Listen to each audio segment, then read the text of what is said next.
The grand hall of Eloria's Crystal Palace buzzed with voices like 1,000 chimes in the wind.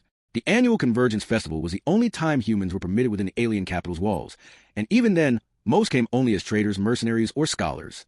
This year, though, rumors crackled through the air like static. They say the princess herself has called for the human delegation, whispered merchant in violet silks, antennae quivering. Ridiculous, scoffed the diplomat with jeweled mandibles. Why would Princess Kaelira trouble herself over humans? Their lives are so short, they barely matter.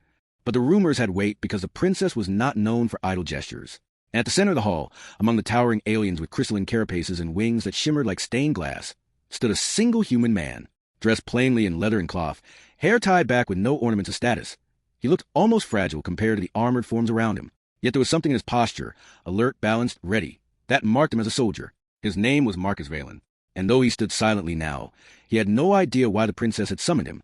Hashtag years ago, the Desert Blades. Kaelira remembered. It had been 10 years since the attack on her father's caravan. She had been 14, a princess of the Glasswing Dominion, proud and curious, riding in a crystal litter beneath banners of green and gold. Then the raiders came. Alien marauders with bone-side weapons had descended on the caravan like a sandstorm of death. Guards were slaughtered. Servants fled. Her father fell with a spear through his thorax, his wings shattered. Kaelira herself had run blindly into burning desert until her strength failed and the heat swallowed her consciousness. She awoke to human arms carrying her, a soldier in battered armor, face streaked with blood and sand, lips cracked from thirst. Yet he gave her his last drop of water before collapsing beside her. He fought off the raiders when they came again, fought like a demon with nothing but a broken blade. She had been half delirious when rescue finally came, but she remembered one thing clearly. The human never asked for a reward. He simply vanished after the Dominion healers took her to safety. Hashtag the present.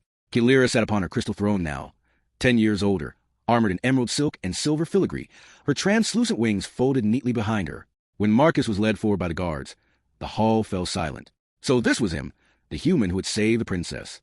The courtiers stared, eyes glittering like cut gems, waiting for Kaelira to speak. Instead, she rose from her throne and descended the steps herself, a gesture so shocking the chancellor's antennae shot upright. Princesses did not step down to greet commoners, but Kaelira did. She stopped before Marcus. Her voice, when she spoke, was soft but carried through the hall. You saved my life. Marcus inclined his head, slightly. I did what anyone would have done, Highness. No, she said, wings trembling faintly. Many would have fled. You stayed. You bled. And you disappeared before I could even learn your name. It wasn't important, he said simply. Gasps ran through court. Not important? To refuse reward, fame, or favor was incomprehensible. Kaelira studied him, her alien eyes reflecting fractured light. She remembered the heat of the desert, the scent of blood and sand, the human shielding her with his own body. And before the entire court, she said the words that would shatter Eloria's traditions like glass under a hammer. I owe you my life. Today, before my people and the stars themselves, I pledge it in return. Marcus Valen, will you take me as your life bonded? The hall exploded into chaos. Hashtag the uproar. Life bonded? With a human? She cannot mean it. It's forbidden by 10,000 years of law. Kaelira stood calm amid the storm, her crown catching the light. A life bond was more than marriage. Among the Glasswing, it was sacred. Two souls joined until death, their lives and honor entwined. For a princess to offer it.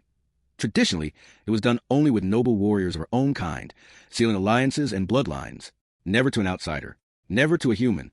Marcus himself looked stunned. Highness, I think there's been a mistake.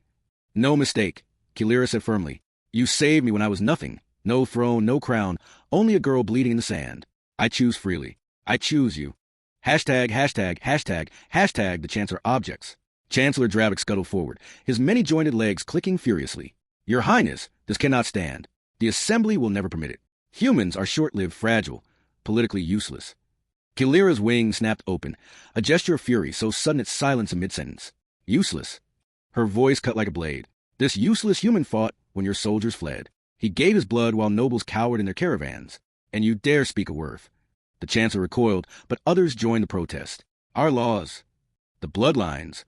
Well, the succession? Kaelira turned to Marcus. Do you hear them? To them, you are nothing. But to me, you are the reason I stand here at all. He met her gaze steadily. I didn't save you expecting this. I know, she said softly. That is why I offer it. Hashtag Marcus speaks. At last, Marcus lifted his eyes to the watching court. I am no prince, he said. I own no land. My life has been war and wandering. If you bind yourself to me, princess, you bind yourself to a soldier with enemies, not wealth. I can't give you the politics or power they want. Kaelira's expression softened. I have power enough. What I lack, her voice caught slightly, is someone who saw me as more than a crown. The hall shifted uneasily. This was not how history was supposed to go. Hashtag the council's verdict. By law, the assembly had to vote on any royal life bond. Dravik called for it immediately, certain the nobles would crush this madness. One by one, crystal tablets lit as the councilors marked yeah or nay. The result blazed across the hall. Nay, 327. Yeah, 1, asterisk. Kaelira stared at the single yeah. It was her own. The bond was forbidden. Hashtag Kaelira's defiance. Then hear this, Kaelira said, rising tall, voice ringing against the crystal walls. If the assembly forbids my bond, I abdicate. Let my cousin wear the crown if all you care for is tradition. I will not be queen without the freedom to choose my own life. The court froze. Abdication? The Dominion had no heir but her cousin Varix, a vain, power-hungry fool half the nobles secretly feared. You would doom the realm for a human? Dravik hissed. Kaelira's wings gleamed like emerald fire. No, I would save it, from the chains you call law. Hashtag Marcus's choice. Marcus stepped forward at last. Princess, if you do this, you lose everything. Not everything, she said, looking at him. Not if you say yes. He studied her, the defiant princess before a raging court, the girl he carried through fire and blood long ago. Slowly, he went to one knee. Then yes, life bonded, till death. Gasps like breaking glass filled the hall. Hashtag aftermath. The assembly fractured. Some stormed out in protest. Others whispered a prophecy of old laws breaking before new ages. Kaelira cast off her crown that day. With Marcus at her side, she left the palace not as queen, but as Kaelira the Free, the princess who had chosen love over law. In time, songs would call it the dawn of two worlds, when human and glasswing bloodlines first mingled, shaping history neither court nor council could stop. But in that moment, as they walked in the hall together, Marcus leaned close and murmured, "You really just started a revolution for me?" Kaelira smiled, eyes bright with fire. "No, for us." And the crystal palace rang with the sound of a future being born.